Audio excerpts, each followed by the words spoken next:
लोगों का A2 academy में स्वागत करते हैं। आशा करते हैं आप लोग बहुत अच्छे होंगे और आप लोगों की तैयारी भी अच्छे से चल रही होगी। अब हम रिवीजन करवा रहे हैं सारे क्वेश्चनों का जो बीपीएससी द्वारा पिछले कुछ सालों में पूछे गए हैं, चाहे वो हिस्ट्री हो, जियोग्राफी हो, पूरा सिलेबस पे आप लोगों का है।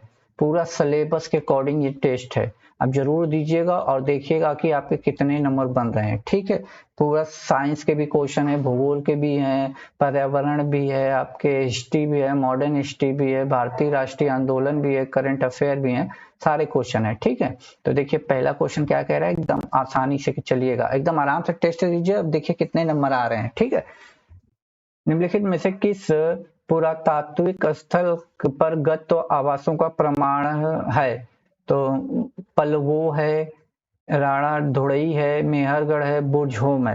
तो आपको सभी को पता चलना चाहिए कि बुर्जहोम है, बुर्जहोम जो कि जम्मू एंड कश्मीर में है, जम्मू एंड कश्मीर में है। ठीक है, जम्मू एंड कश्मीर वाले हिस्से में है। ठीक है, अगला क्वेश्चन पे चलते हैं।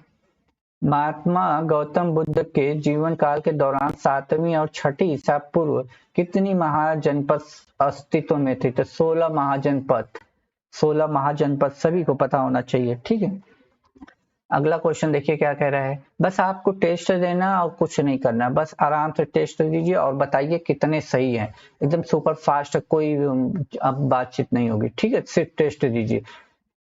मलिक इख्तियार उद्दीन अल्तुनिया ने रजिया सुल्तान को निम्नलिखित में से किस किले में कैद किया था? तो आपको पता होगा कि इसने किया था भटिंडा के किले में, भटिंडा में किला मुबारक है, वहीं पे किया था। Option number D.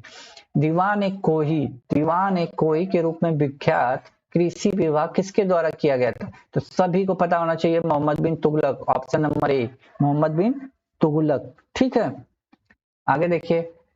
निम्नलिखित में से कौन सी घटना 1905 में बंगाल विभाजन से पहले घटी थी?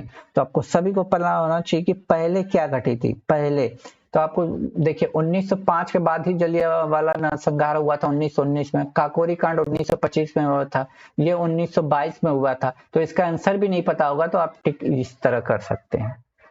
चापेकर बंधुओं द्वारा प्लेग कमिश्नर की हत्या, ये 1857 में की गई थी। ठीक है, ये हत्या 1897 में की गई थी। बाकी सबका आपको पता ही है। रोलेट एक्ट की प्रक्रिया के रूप में डैश को राष्ट्रीय अपमान दिवस के रूप में मनाया गया था। कब मनाया गया? 6 अप्रैल 1919 को मनाया गया था। ठीक है, 6 अप्रैल 1919 को मनाया गया था। आगे चलते हैं, क्या कह रहा है। जलियांवाला हत्याकांड के जिम्मेदार ब्रिटिश अधिकारी माइकल ओ डायर की हत्या किसने की थी? तो ये उधम सिंह ने की थी।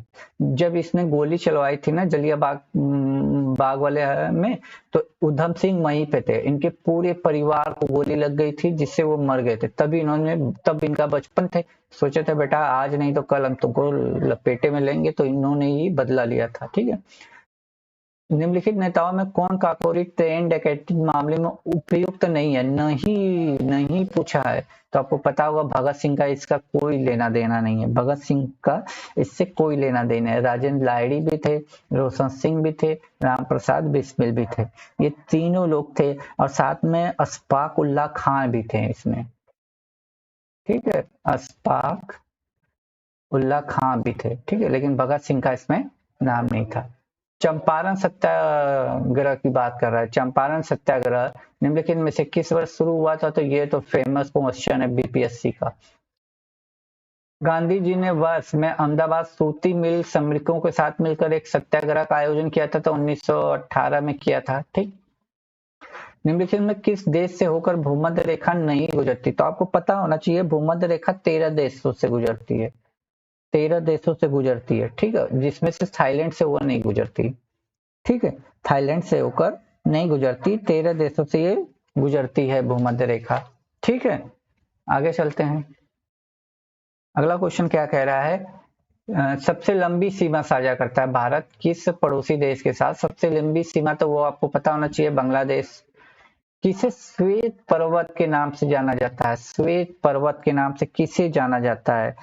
तो इसको जाना जाता है, धौलागिरी को जाना जाता है, धौलागिरी। ठीक है, धौलागिरी को ही जाना जाता है, जो हिमालय पर्वत श्रृंखला का ही भाग है। ठीक है, भाग है। आगे चलते हैं। भारत सरकार के पर्यावरण वन मंत्रालय के तहत एक वैधानिक स्वतंत्र निकाय है राष्ट्रीय जैव विविधता प्राधिकरण की स्थापना किस वर्ष हुई थी? तो 2003 में हुई थी, 2003 में हुई थी। ठीक है, आगे क्या देखिए, आप पर्यावरण के क्वेश्चन आ गए, पूरा एकदम कॉम्बो टेस्ट है ये, एकदम एग्जाम पेपर में छपने वाले सब पेपर हैं। 1972 में पश्चिम बंगाल वन विभाग ने राज्य के दक्षिण पश्चिम जिलों में निम्न कोटिकृत डैश वनों को पुनर्जीवित करने की अपनी विफलताओं को स्वीकार किया था। तो वो कौन सा था? साल का वृक्ष था। ठीक है, साल का वृक्ष था, साल। बेसल प्रोटोकॉल, बेसल प्रोटोकॉल आपको पता होना चाहिए कि 1989 में स्विट्जरलैंड में एक बेसल शहर है, वहीं हुआ था। ठीक है, 1989 में बेसल स्विट्जरलैंड में है। तो ये किसके लिए था? ऑप्शन नंबर डी, खतरनाक अपशिष्ट पदार्थों को सीमा पार हस्तांतरण। ठीक है, आगे चलते हैं, क्या है? संयुक्त राष्ट्र ग्रीन जलवायु कोष का मुख्यालय कहाँ है? ये मुख्यालय कहाँ है? तो ये दक्षिण कोरिया में है। कहाँ पे है? दक्षिण कोरिया में। पर्यावरण के प्रति संवेदनशीलता के कारण निम्नलिखित में से कौन सा पादप विलुप्त होने की कगार पे है? तो हेलिएथम्स एनुअस। ठीक, ऑप्शन ए। लाओ खोवा वन्यजीव अभयारण्य भारत के उत्तर पूर्वी राज्यों में किस नदी के तट पे है? तो ये ब्रह्मपुत्र नदी और असम में है।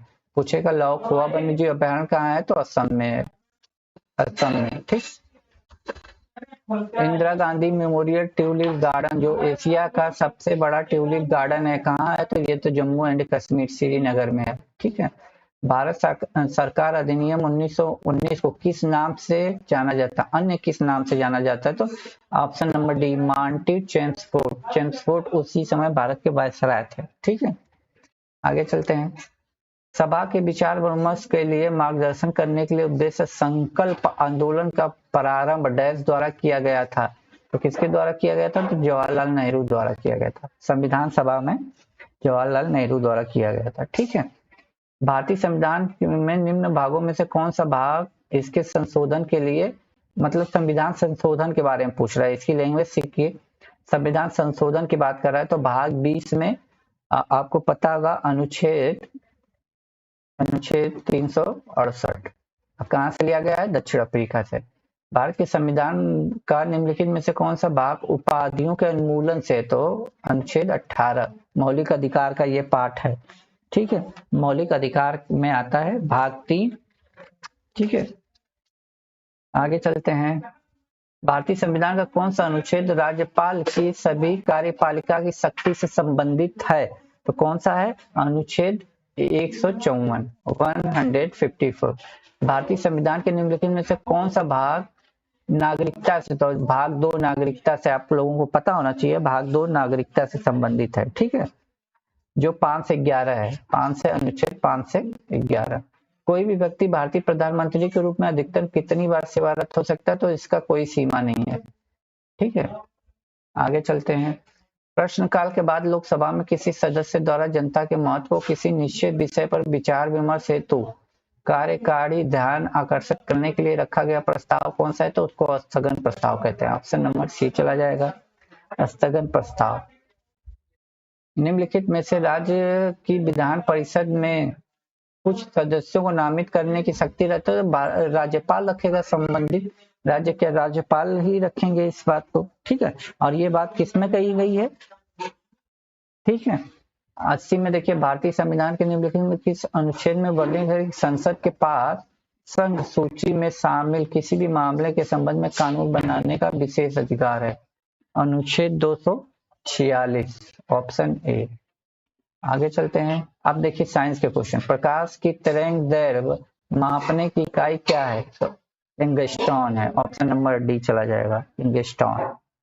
ठीक है, पानी के अंदर ध्वनि संकेतों का पता लगाने के लिए उपयोग किया जाता है तो हाइड्रोफोन का उपयोग किया जाता है। किसका किया जाता है? हाइड्रोफोन का। पूछा निम्नलिखित में से कौन सा युग्म संयुग्मित नहीं है? नहीं है तो हाइग्रोमीटर वायुमंडल की जल वाष्प बिल्कुल सही है।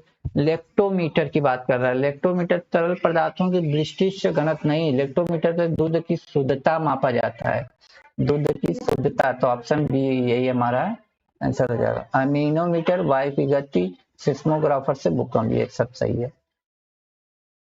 निम्नलिखित विस्थापन के बारे में कौन सी बात गलत है? गलत बताना है, निगेटिव। यह धनात्मक ऋणात्मक शून्य हो सकता है, बिल्कुल सही है। विस्थापन कभी दूरी से अधिक नहीं होता, ये भी सही है। इसकी एसआई मात्रा मीटर, ये भी है। हमें नहीं नहीं है, धनात्मक हमेशा नहीं होता, ये वाला गलत है। तो ऑप्शन डी इसका हो जाएगा। फ़ारेनहाइट स्केल पे भापांक मतलब स्टीम पॉइंट पूछ रहा है, क्या होगा? तो 212 फ़ारेनहाइट होता है। ठीक है, 212 फ़ारेनहाइट होगा। निम्नलिखित में किसे आधुनिक परमाणु सिद्धांत का जनक माना जाता है? तो जॉन डाल्टन को माना जाता है। ऑप्शन नंबर ए चला जाएगा, जॉन डाल्टन को माना जाता है। ठीक, आगे चलते हैं।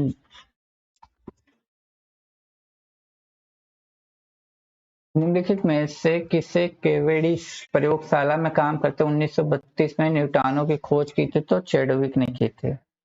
ठीक है, चैडविक ने की थी, चैडविक। ठीक है, और न्यूट्रॉन एक उदासीन कण भी है, ये याद भी रखिएगा। ठीक है, लोहे में जंग लगने की किस अवस्था का होना आवश्यक है? तो ऑक्सीजन की उपस्थिति। यहाँ देखिए अनुपस्थिति लिखा है, इसलिए ये गलत है, ये वाला सही है। अम्लराज एक्वा रेजिया का मिश्रण होता है तनु हाइड्रोलिक अम्ल, तनु हाइड्रोक्लोरिक अम्ल, शांत नहीं नहीं नहीं अम्ल, शांत सल्फ्यूरिक अम्ल नहीं, तनु है ना इसलिए नहीं, शांत होना चाहिए, शांत हाइड्रोक्लोरिक अम्ल होना चाहिए। तो कहाँ पे? ऑप्शन नंबर डी में है, शांत हाइड्रोक्लोरिक अम्ल और शांत नाइट्रिक अम्ल। ठीक है, जल की कठोरता दूर करने के लिए डैश का उपयोग किया जाता है? तो इसका वॉशिंग पाउडर का उपयोग किया जाता है। Option number D. डैश को वीटी कल्चर के रूप में जाता है। वीटी कल्चर किसको जाने जाते हैं? तो वीटी कल्चर अंगूर की खेती के लिए जाना जाता है, अंगूर की खेती के लिए। आगे चलते हैं। उत्तक विज्ञान कोशिका विज्ञान के क्षेत्र में सभी कोशिका केंद्रों को लाल रंग देने के किस जैविक रंजन का इस्तेमाल किया जाता है? तो किसका किया जाता है? ऑप्शन नंबर सी, सेफिन का, सेफिन का। मैग्नीशियम निम्नलिखित में से किसका संगठन धातु है? तो किसका है? ऑप्शन नंबर ए, पड़ रहित अणु, क्लोरोफिल का। डीएनए को प्रमुख रूप से डैश कोशिका में संग्रहित किया जाता है? द डीएनए को तो नाभिक। Option number B. एक गुणसूत्र निम्नलिखित में से क्या उपस्थिति होते हैं? तो क्या उपस्थित होते हैं? ऑप्शन नंबर सी, चाल बेवेश। क्या है? डीएनए और प्रोटीन। ठीक है, क्या बोल रहे हैं? एक गुणसूत्र में क्या उपस्थित होता है? द डीएनए और प्रोटीन। प्राकृतिक चयन तंत्र को वर्णित करने की पद्धति के रूप में योगतम की उत्तरजीविता वाक्यांश निम्नलिखित में से किसका कथन है? तो 96 का हो जाएगा, हॉवर्ड स्पेनर का ये कथन है। स्पंज किस प्रजाति के अंतर्गत आते हैं? तो किसके अंतर्गत आते हैं? फेरीफेरा के अंतर्गत आते हैं। ठीक, तिलचट्टों के शरीर में वायु द्वारा प्रवेश होती है, मतलब वो सांस किससे लेते हैं ये पूछ रहा है। तो श्वास रंध्रों द्वारा लेते हैं। ऑप्शन नंबर सी चला जाएगा। ठीक है, आगे क्या है? मनुष्य में अमाशयी ग्रंथियों से स्रावित होने वाला वह कौन सा अम्ल है जो भोजन में पाचन में सहायक है? तो ये आपको पता होना चाहिए, हाइड्रोक्लोरिक अम्ल है। रक्त प्रवाह में हवा के बुलबुले का होना जीवन के लिए क्यों खतरनाक है? तो क्यों खतरनाक है? रक्त के प्रवाह में जब बाधा हो जाएगी तो भाई ब्लड रुक जाएगा, तो हार्ट अटैक आ जाएगा। ठीक है, ओणम एक पारंपरिक हिंदू त्योहार है जो कि केरल राज्य में मनाया जाता है। कहाँ मनाया जाता है? केरला में। बाला सरस्वती किस शास्त्रीय नृत्य की प्रमुख पादक थी, प्रतिपादक थी? तो ये भरतनाट्यम से थी। कहाँ से? भरतनाट्यम से। हरिप्रसाद चौरसिया का संबंध, ये तो बहुत फेमस है। हरिप्रसाद चौरसिया का संबंध किससे है? तो बांसुरी से है इनका। हरिप्रसाद। किस राज्य में गमछा एक सांस्कृतिक प्रतीक है? तो ये असम में है। गमछा एक सांस्कृतिक प्रतीक असम में है। अगला क्वेश्चन क्या कह रहा है? प्लेइंग इट माई वे पुस्तक, ये तो बहुत फेमस पुस्तक है, सभी को पता होगा, सचिन तेंदुलकर। भारत में सर्वोच्च नागरिक सम्मान प्रतिष्ठित भारत रत्न से सम्मानित होने वाले पहले संगीतकार का नाम बताना है। तो संगीतकार का नाम है MS सुब्बलक्ष्मी। Option A. अंतर्राष्ट्रीय ब्रूकर पुरस्कार कब स्थापित किया गया था? तो ये कब स्थापित किया गया था? तो 2005 में। अंतर्राष्ट्रीय हॉकी मैदान का आयाम मतलब लंबाई चौड़ाई कितना है ये बताना है। तो ये हो जाएगा आपका 91.4 into 55 metre. Indian super league ISL एक चैंपियनशिप है, ये किसका चैंपियनशिप है? तो ऑप्शन हो जाएगा ऑप्शन नंबर डी, फुटबॉल का है ये। हम्पी किस वर्ष यूनेस्को की विश्व धरोहर शामिल हुआ था? तो हम्पी किस में हुआ था? तो हम्पी हुआ था 110 का हो जाएगा 1986 में। ठीक है। उड़ीसा बिहार से पृथक हुआ था तो 1936 में, 1936 में हुआ था। ठीक है। आगे चलते हैं। फरवरी 2023 में 7 वर्षीय प्रिंस किस देश के पहले डिजिटल नागरिक बने थे? तो किस देश के बने थे? तो भूटान के बने थे। केसरिया सुप्रसिद्ध है, किसके लिए प्रसिद्ध है? तो ऑप्शन नंबर बी चला जाएगा, बौद्ध स्पूत के लिए प्रसिद्ध है। झारखंड केसल ओवरग्रेज के लेखक कौन है? तो ये हो जाएगा आपके हैं विक्टर दास, विक्टर दास। ठीक है। पटना उच्च न्यायालय की स्थापना कब हुई थी? तो 1916 में हुई थी। ठीक है, 1916 में हुई थी। 95 ऑस्कर पुरस्कार समारोह में सर्वश्रेष्ठ short film documentary the elephant whisper के ऑस्कर जीता। इसके निर्देशक कौन है? तो कार्तिकेय गोजालवेस है। ठीक है, कार्तिकेय गोजालवेस। आगे चलते हैं। हाल ही में किस राज्य में पथश्री रास्ता श्री योजना शुरुआत हुई है? तो ये वेस्ट बंगाल में शुरू हुई है। कहाँ पे हुई है? वेस्ट बंगाल में। हाल ही में चर्चा में रहा नासा का आर्टेस मिशन 2 का संबंध किससे है? तो ये आपको पता होना चाहिए, चंद्रमा से है। भारत ने भी चंद्रयान 3 लॉन्च कर दिया है। अगला 2003 WHO ने किन 2 देशों को मलेरिया मुक्त कर दिया है? तो ये कर दिया है अजरबैजान और तजाकिस्तान को। ठीक है, तो ये आज का टेस्ट है दोस्तों। आप बताइए इन टेस्टों में कितने नंबर आ रहे हैं? ठीक है, ऐसा ही टेस्ट हम आपको प्रीवियस ईयर BPSC के द्वारा लाए गए टेस्टों को टेस्ट कराएंगे ताकि आप लोगों का रिवीजन अच्छे से हो जाए। ठीक है, तब तक के लिए खुश रहिए, मुस्कुराते रहिए। जय हिंद।